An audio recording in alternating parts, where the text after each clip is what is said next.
Construtores da própria estrada, desbravadores de um Brasil colonial, os tropeiros surgiram num tempo de homens valentes que faziam morada no lombo de mula. Aventureiros que viajavam grandes distâncias, negociando e abrindo novos caminhos num país em desenvolvimento. O tropeiro podemos classificar como um homem valente, um homem honesto e um empreendedor. Ele começa a função do tropeiro, principalmente no Brasil, no século XVII e início do XVIII. E os grandes tropeiros oficiais, pelo menos, são Cristóvão Pereira de Abreu e Souza Farias. O tropeiro ajudava a desenhar a logística de um Brasil que ainda estava em formação. A cada pouso surgia um novo vilarejo e, consequentemente, um novo município. Era uma espécie de caminhoneiro da antiguidade, que levava alimentos e mercadorias para as Minas Gerais, já que a agricultura e a criação de gado haviam sido proibidas pelo Reino de Portugal. A ordem era não desperdiçar a mão de obra até então destinada para a exploração do ouro. Inclusive não podia ter árvores, nada, o terreno era limpo em volta da mina, das minas, em volta, é o caso de Ouro Preto, Sabará, Diamantina, tudo, é terra arrasada em volta, porque as guardas que ficavam em pontos elevados podiam ver qualquer pessoa que entrasse ou saísse da região. E esse é o motivo. E estavam toda a mão de obra voltada para a mineração. Com a extinção das minas de prata em Potosí, onde as mulas eram o meio de transporte, sobraram grandes quantidades desses animais em Corrientes, Santa Fé, Córdoba, enfim, nos criatórios da Argentina. Como os tropeiros os donos dos mares estavam tendo prejuízos, e nesta mesma época começa o grande ciclo de ouro das Minas Gerais, esses tropeiros resolvem a vender as suas mulas, encontram um comércio e começa o primeiro grande ciclo, que é o das mulas chucras, mulas arreadas, que descem e entram no Rio Grande do Sul, seguindo então para Sorocaba. O tropeiro não é criação do Rio Grande do Sul em função de Minas, o tropeiro já existe. De tropas de mula, de burricos levando produto, nós vamos ver até nos frisos das pirâmides, tem tropas de mula com cesto levando produtos.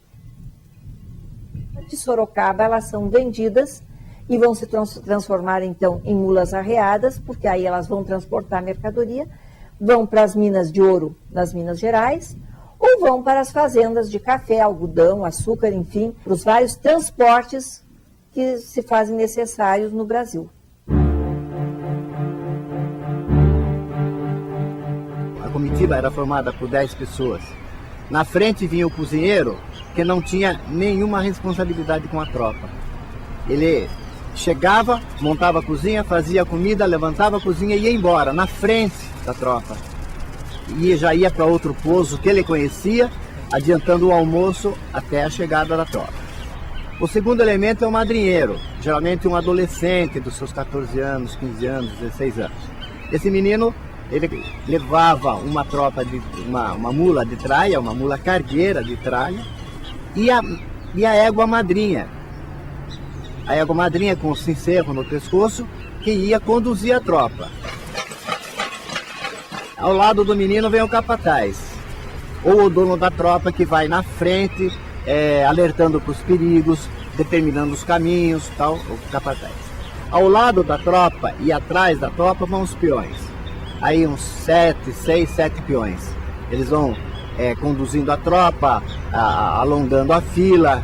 Tem lugar que ela tem que passar 2 animais, um animal, tem lugar que pode abrir para mais, porque elas andam em fila, elas não andam em bloco. As mulas não andam em bloco como se vê em boiada, mas eles andam enfileirado.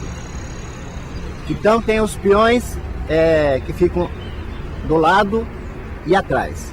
Tem um peão que se chama arribador. Esse peão é quando há uma mula fujona, ele volta, ele deixa a mula, a tropa ir adiante e ele volta. E a grande honra, a grande glória de um arribador é trazer a mula de volta. Como o grande vexame é não trazer. Então é o cara mais hábil, geralmente, da comitiva que volta para buscar a mula fujona, a mula extraviada. A história conta que existiam 3 tipos de tropas. As chucras, onde as mulas eram a mercadoria e o animal vinha sendo domado durante o caminho, que ia do sul ao sudeste. As arreadas, que levavam nas tralhas produtos como sebo, charque e queijo. E por último, as bovinas. É importante destacar que, além do transporte de alimentos, de outras mercadorias, do comércio, enfim, que era feito no lombo das mulas, existiam, principalmente na região dos Campos de Cima da Serra, no Rio Grande do Sul e em Santa Catarina, as tropas de porcos e até tropas de perus. Isto destaca-se principalmente nos municípios de Bom Jesus e Vacaria. E os porcos eram cegados com cedenho, costurado às suas vistas, ou se colocava uma gota de criolina, para que ele cegasse e seguisse somente aquele que era o condutor com o sincero.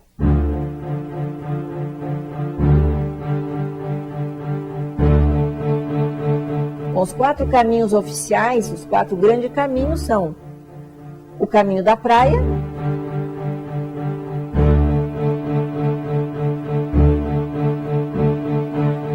o caminho dos conventos,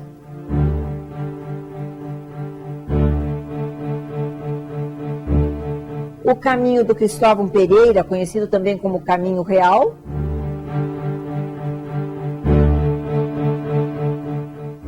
e o caminho das missões, que é o 4º caminho. E depois ele também tem ele muda um pouco o roteiro dentro do próprio Rio Grande do Sul. Todos eles, atravessando o Rio Pelotas, eles iam entrar no caminho que já existia e que levava até Sorocaba. O mais antigo, o mais tradicional, quer dizer, o berço do tropeirismo é o caminho de Viamão, que hoje uma parte é Santo Antônio da Patrulha, próprio Porto Alegre, a região de Porto Alegre. Então aí é o caminho pioneiro, o que se abre a partir de 1732, primeiramente por Souza Faria e depois por Cristóvão Pereira de Abreu. Eles abrem e vêm até Lages, de Lages eles vêm até Curitiba, e de Curitiba já existia até Sorocaba, São Paulo. Depois os outros, eles vão mudando à medida que vai mudando a criação de mula.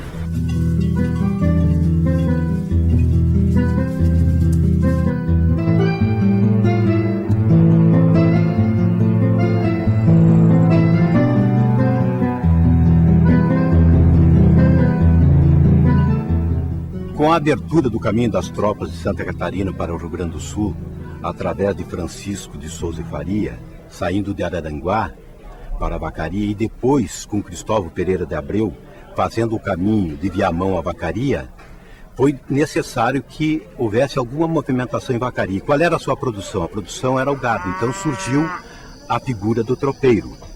E Vacaria começou então a tropear, era muito difícil por causa das feras, né? E até 1850 era por caminhos determinados por vias abertas por índios.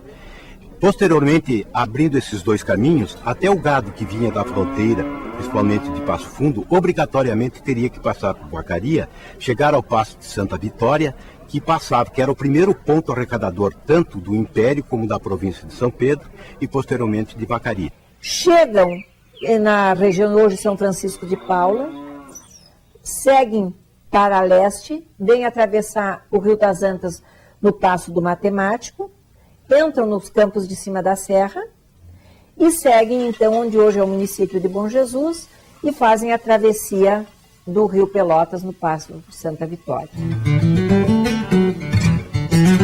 O Passo de Santa Vitória pertence à região que hoje é o município de Bom Jesus e era passagem obrigatória para o estado vizinho, Santa Catarina. As tropeadas em Vacaria, ela teve mais ou menos um ciclo de 100 anos. Até 1960, mais ou menos, ainda havia tropeada. Depois, com a modernização, né, o gado começou a ser transportado por caminhões. E justamente quem mata o tropeiro é o navio a vapor. Navio a vapor, que agora, numa semana, se chega ao Rio de Janeiro, e do Rio de Janeiro se vai a Minas, e além depois do barco a vapor, o trem. O trem que conquista o interior, que é o grande transporte da época, o grande movimento de logística. Então a tropa foi desnecessária. Então o tropeirismo foi que levantou Vacaria, que começou Vacaria. Vacaria é criada em torno do tropeirismo, porque com aquela imensidão de gado que tinha aqui, com a criação constante, com as grandes fazendas que tinha Vacaria, não havia outro meio a não ser levar o seu produto através da tropia. Naquele tempo era tudo no lombo de mula, né? Não tinha um caminhão, mas era muito raro, né? Mas era só no lombo de mula e todas essas volteadas que a gente fazia, né? Então era o animal mais forte que tinha. O pessoal se apegava nas mulas, né? E eu, durante o tempo que lidei muito com mula, assim. E é bicho bom pra gente viajar, barbaridade. Eu, naquela época, era um rapaz novo, né? Então, ficava uma semana, 2 fora, viajando aí por essa... A gente viajava muito naquela época, com gado, de Passo Fundo pra cá, né? Naquela época... Eles vendiam muito gado nessa fronteira aí. Então, geralmente, essas fazendas grandes se apegavam ali, né? Aquilo era uma tropa velha atrás da outra. E depois aí foi parando, foi terminando. E tá no que estamos hoje aí, barbaridade. O tropeiro, ele faz parte de uma logística econômica em determinada época. No século XVIII, o tropeiro é o dono das mulas, que muitas vezes ficava lá em São Paulo ou no Rio de Janeiro. Não ia com a tropa de mulas. Depois começa a chamar de tropeiro, não só o dono da tropa, mas também um capataz. Os outros são chamados de peões e camarada. Tanto é que eu entrevistei em Bom Jesus um velho tropeiro e disse: o senhor foi tropeiro? E ele ficou assim: não, eu fui peão. Quer dizer, ele estabelecia a diferença. Hoje nós estamos chamando de tropeiro todos aqueles que andavam na tropa. O tempo na época dos tropeiros não era tão apressado quanto nos dias de hoje. Mesmo assim, os aventureiros sabiam que cada minuto era precioso numa viagem. Afinal, havia um cliente à espera da mercadoria encomendada. E por essa razão, até mesmo o café tinha que ser feito de forma simples e prática. Porque não usavam o coador na época, né? Eles não tinham coador, então era como faziam. O pessoal de Sorocaba pra cá, tudo fazia esse tipo de café. O tradicional abaixa o pó.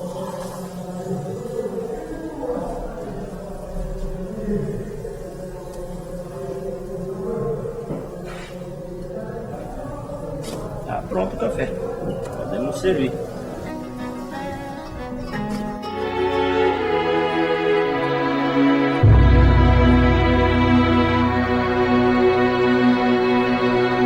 Na divisa com o Rio Grande do Sul está a região de Coxilha Rica, em Lages e Santa Catarina.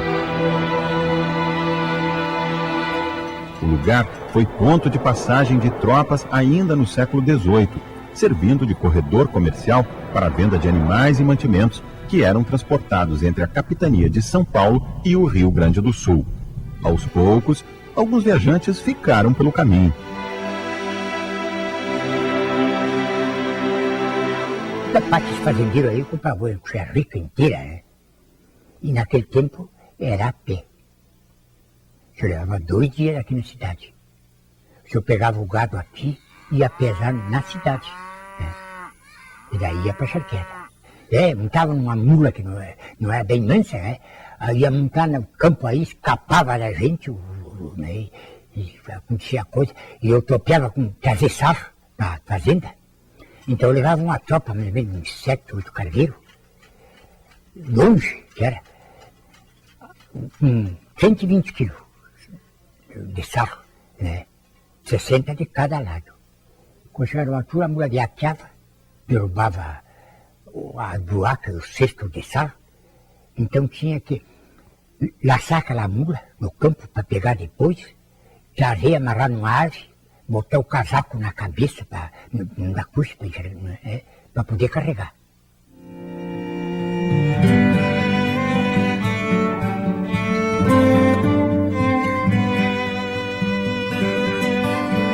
Nós fizemos uma tropeada 2 vezes por ano, sim. Daí mais as lidas na fazenda mesmo, daí, né?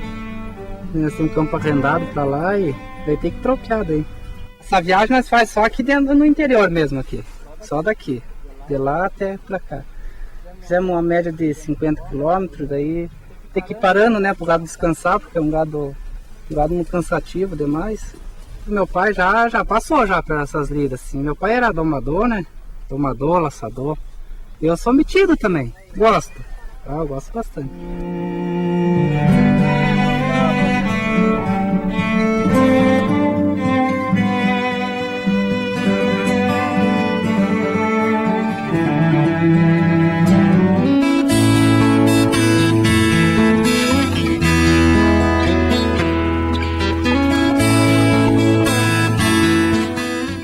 Um país chamado Brasil, com estradas e corredores abertos por patas de mulas.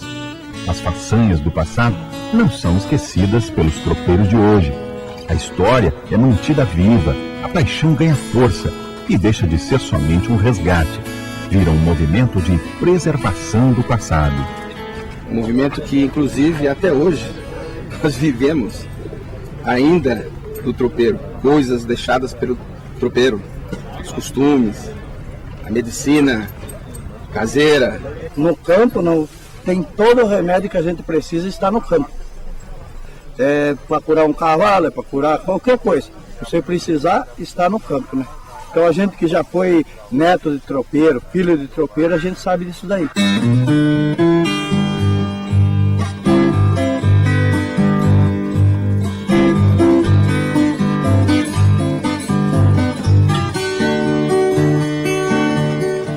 Isso aí emociona a gente, porque quando a gente vê uma cavalgada, uma tropeada, isso aí mexe com o passado, porque a gente vem de uma geração de muitos e muitos anos.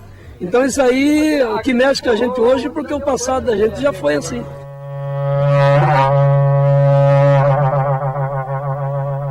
Então isso aqui resgata muita coisa do passado, do que as pessoas antigas viveram, então pra gente isso aqui é muito gratificante. Em nome do Pai, e do Filho, e do Espírito Santo. Amém. Homens de todos os cantos do país se encontram uma vez por ano para a tropeada. Viajam em 10 dias por mais de 400 quilômetros de Itararé a Sorocaba e passam por 12 cidades do interior de São Paulo. Enfrentam a chuva, o frio e o cansaço, movidos por um único objetivo. O que a gente quer, na verdade, é que essa história permaneça. Obviamente, todo mundo sabe que nós não somos tropeiros, nós apenas somos simpatizantes e pessoas que respeitam esse movimento, né? E por isso é que nós andamos aqui, fazemos tropeada, trocamos informações de um estado para outro, caso de Santa Catarina, Paraná. É exatamente por isso que nós estamos aqui. É apenas para reviver a história. Ninguém quer fazer história. Nós estamos simplesmente contando a história. Uma história que eu acho que é de extrema importância para o nosso país.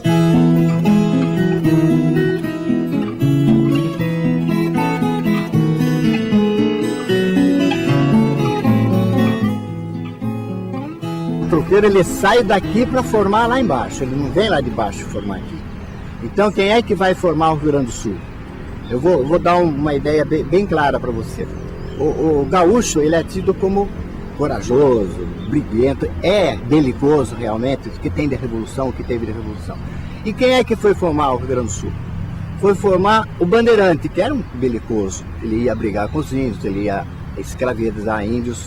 O tropeiro é qualquer um que sai daqui, vai lá 1.200, 1.500 quilômetros comprar mula e trazer para São Paulo. Tinha que ser um cara valente também, né? Então, quem é que ia guarnecer as fronteiras do Brasil com a América Espanhola? Eram soldados paulistas. Também não era qualquer um, era cara, né? Que, não, eu vou para lá. Então, esses 3 elementos que saem daqui e vão lá garantir a posse das terras que eram disputadas pelo rei da Espanha, é esse cara que vai, esses 3 elementos que vão formar o gaúcho, mais o índio deles lá, o nativo deles, é esse povo que vai formar. Tanto que a cultura gaúcha, até 40 anos atrás, ela era muito paulista. Ela era ditada pelas rádios de São Paulo, pela moda de viola e tal. Até que de lá para cá se fez um movimento tradicional e se resgatou aquela cultura típica e se vendeu aquela cultura típica. Um trabalho realizado pelos CTGs e que teve um excelente resultado. Então, a cultura de lá vai daqui. Depois, com o andar, ela teve uma personalidade própria lá e aqui continua com a nossa cultura da moda de viola, do fandango. As danças dele do fandango passaram para outros sapateados diferentes e tal. Então cada um seguiu o seu caminho.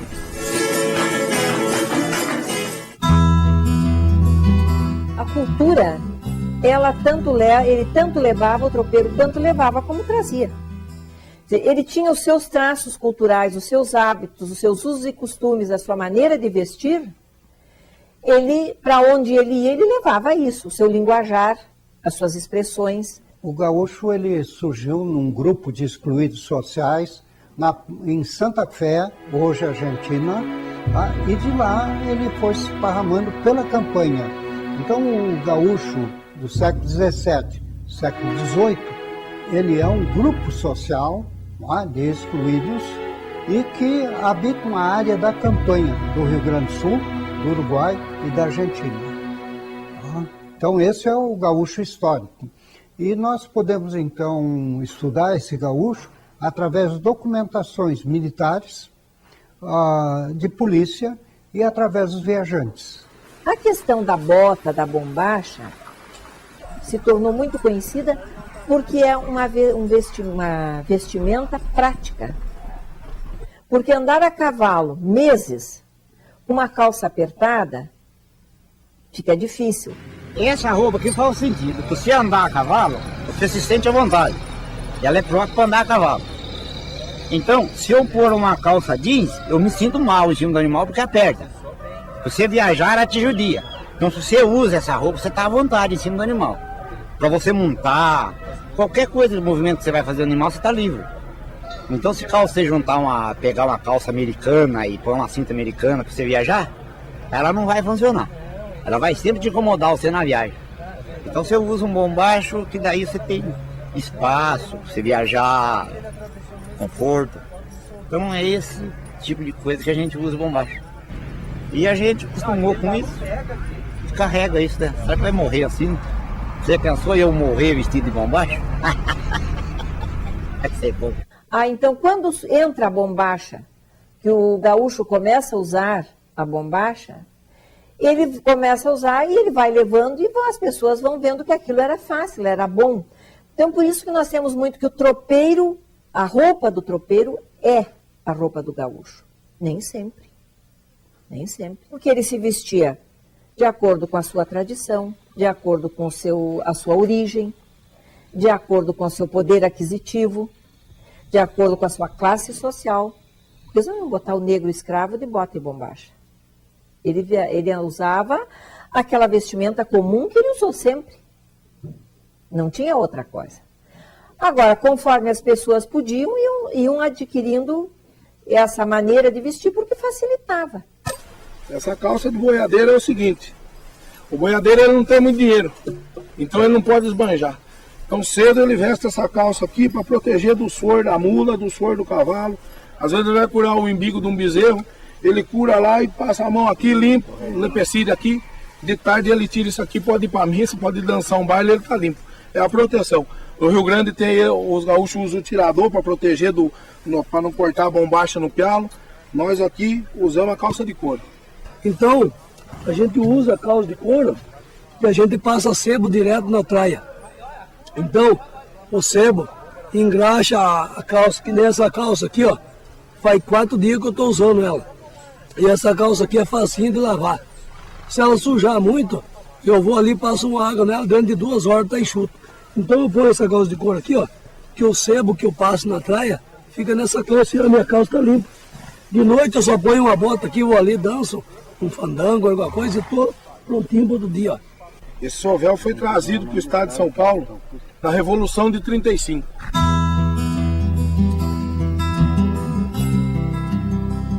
Quando os gaúchos vieram para o estado de São Paulo, eles trouxeram isso aqui e muito do povo paulista absorveu muito da cultura gaúcha. E hoje é uma mescla, porque o Brasil, graças a Deus, é um país rico de cultura. Porque um país sem cultura é um país que... Um povo que não tem cultura, ele é um povo, vamos dizer assim, um povo vazio. Não vai para frente.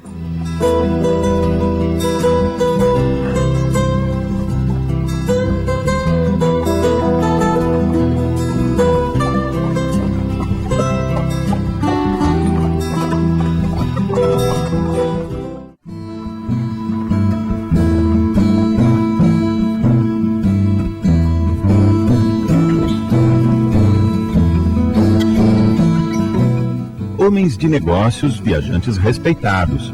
Os tropeiros eram conhecidos pela honestidade e pela seriedade no trato com as pessoas. Seguiam um código de conduta que, entre as regras, estavam respeitar mulheres e crianças e honrar as dívidas. Tropeiro, eu considero que muita coisa ele é idealizado. Claro que a maioria é o que se diz. Ele era uma pessoa honesta, ele era trabalhador, ele respeitava as famílias e ele cumpria os seus contratos. Até porque, pelo tipo de negócio, pelas distâncias, pelo tempo que demorava uma tropa chegar lá, vender, deixar engordar, vender, receber e voltar, se ele não viesse pagar, ele não ia mais ter com quem comerciar. Se ele não respeitasse as famílias, os fazendeiros, os criadores, aqueles que intermediavam os negócios, não iam mais recebê-lo. Então, ele foi uma pessoa muito honesta. E até se criou uma expressão, o documento era um fio de bigode. Quer dizer, é uma expressão para dizer, não precisava documento escrito. Chegava ali e dizia, eu vou pagar em tal época, que pagava.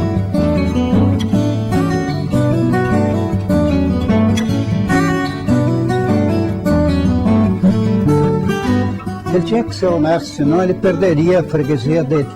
Inclusive, ele levava valores para esse último terço para pagar lá no Rio de Janeiro ou em São Paulo, que muitas vezes quem levou a tropa 2 anos atrás não podia ir lá pagar. Então, confiava um outro tropeiro para fazer pagamento. Ele levava correspondência, inclusive, era o correio da época. Então, se ele não fosse confiança, ele na próxima viagem não levaria mercadorias, não é? Porque a mercadoria era confiada, ele ia vender essa mercadoria em registro, ele não comprava a mercadoria aqui, ele trazia depois o dinheiro. Daí eles terem que andar armados para não serem assaltados no meio do caminho.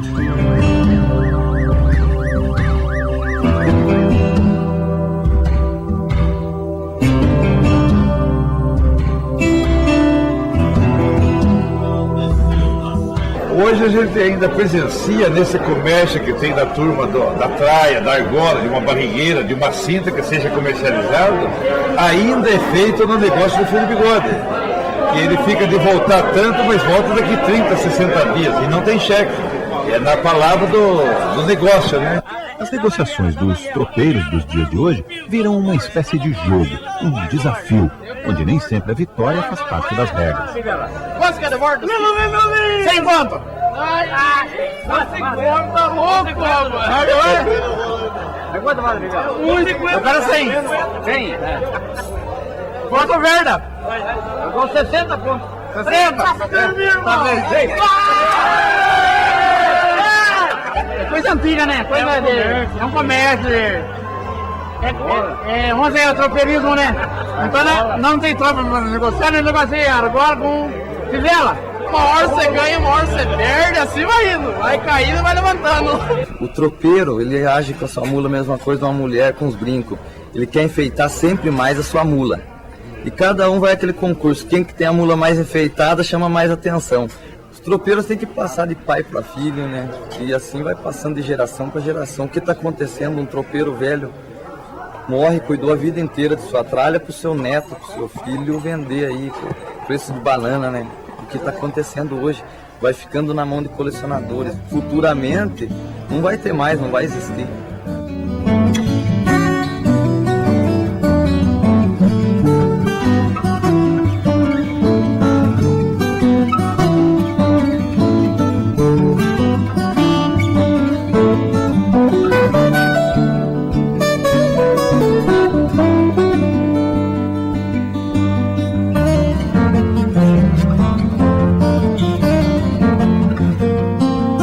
Ao contrário do que todo mundo pensa, os animais de tropeada são animais, são atletas, são bem alimentados e muito bem tratados, senão provavelmente não aguentariam o percurso. E eles descansam um período muito grande. Se você imaginar que a gente para 6, 7 horas, eles ficam até 8 horas do outro dia, então ficam de 12 a 13 horas descansando. Então são animais preparados que não são executados numa parte de sofrimento, são só usados no período que eles aguentam mesmo. Assim, de doença, pouco apresenta doença. No caminho são animais rígidos, né, muito bem tratados. Então não tem esse problema. O que a gente pede é que seja uma alimentação adequada. O verde, né, que é o volumoso, e um pouco de concentrado, que é uma ração mais forte para eles ter estrutura para aguentar a cavalgada. São animais que têm uma resistência maior e são mais fortes também. Não desmerecemos os cavalos têm os méritos deles, mas para uma tropeada de quilometragem maior, esse é o animal mais indicado.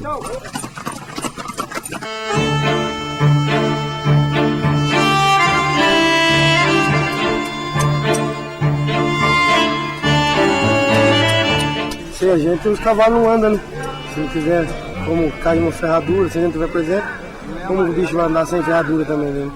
A mesma coisa, se furar o pneu de um carro, tem borracheira, e nós somos borracheiros dos cavalos. Tem uma medida certa pra você poder pegar o grampo. Isso aí fez certinho, no casquear, você tem que casquear bem certinho, para não poder prender o casco, senão fica muito sensível também, né? Tem que saber onde corte, se tirar demais prejudica, né? Tem que ter uma base certinha ali, né? Então tem que ter experiência mesmo. Não é só qualquer um chegar, pegar e fazer.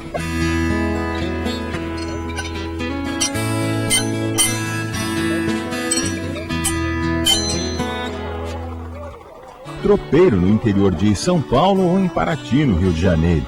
Não importa o lugar do Brasil, ele sempre vai levar na garupa a paixão e o orgulho da própria história.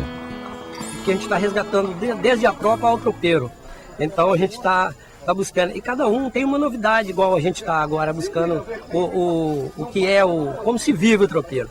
A gente levanta acampamento e chega em qualquer lugar e faz uma comida, tipo um carneiro, que é uma das tradições do tropeiro, a costela, é só uma comida prática. A gente chega, faz um feijão tropeiro, improvisa, bota uma pedra, faz um cavalete, e ali a gente faz um feijão tropeiro, faz um arroz, né? E faz qualquer tipo de churrasco, que é o que eu acompanho no dia a dia. Chegando aqui, notei, sem nenhuma base de apoio ao tropeirismo, e como eu sou fanático, sou filho de tropeiro, e tá no sangue da gente, né? Então a gente está aí desde essa época, trabalhando, unindo o pessoal, resgatando assim um pouco do tropeirismo, fazendo pequenas cavalgadas. O Porto de Paraty foi rota de escoamento para produtos que vinham de Minas Gerais até o século XVIII. Era a ligação entre a antiga Vila Rica, hoje Ouro Preto. Com o tempo foram encontradas rotas mais rápidas e seguras. O então caminho do Rio de Janeiro passou a ser chamado de Caminho Velho do Rio de Janeiro e, por fim, Estrada Real. A Estrada Real tem 1.600 quilômetros e vai até Diamantina, em Minas Gerais. O tempo que acelera a vida de cada pessoa parece se congelar para os tropeiros modernos. Afinal, eles são guardiões de uma história que se mantém acesa em cada gesto, cada roupa, cada vez que alguém montar numa mula e seguir o rumo de uma tropeada.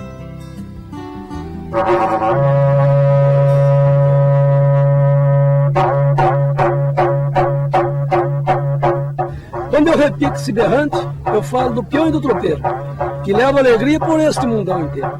Começou nas comitivas, de tropa e de boiada, que sempre em suas pousadas tinha atração e tinha alegria.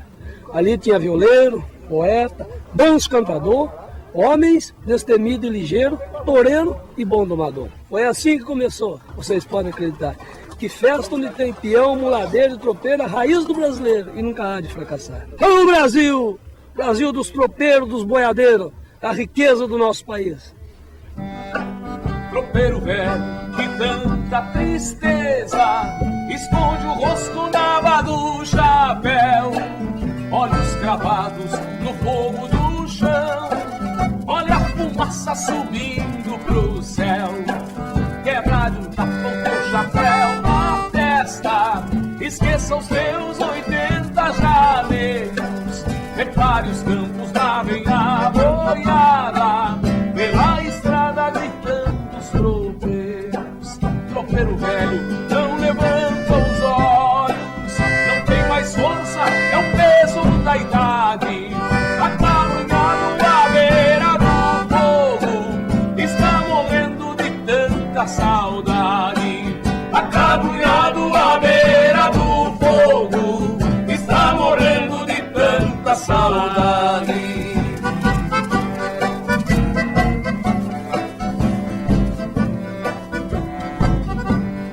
Tropeiro velho, que tanta tristeza, esconde o rosto na aba do chapéu, olhos cravados no fogo do chão, olha a fumaça subindo pro céu, quebrado na ponta do chapéu na testa, esqueça os seus 80 jaleiros, repare os campos, lá vem a boiada,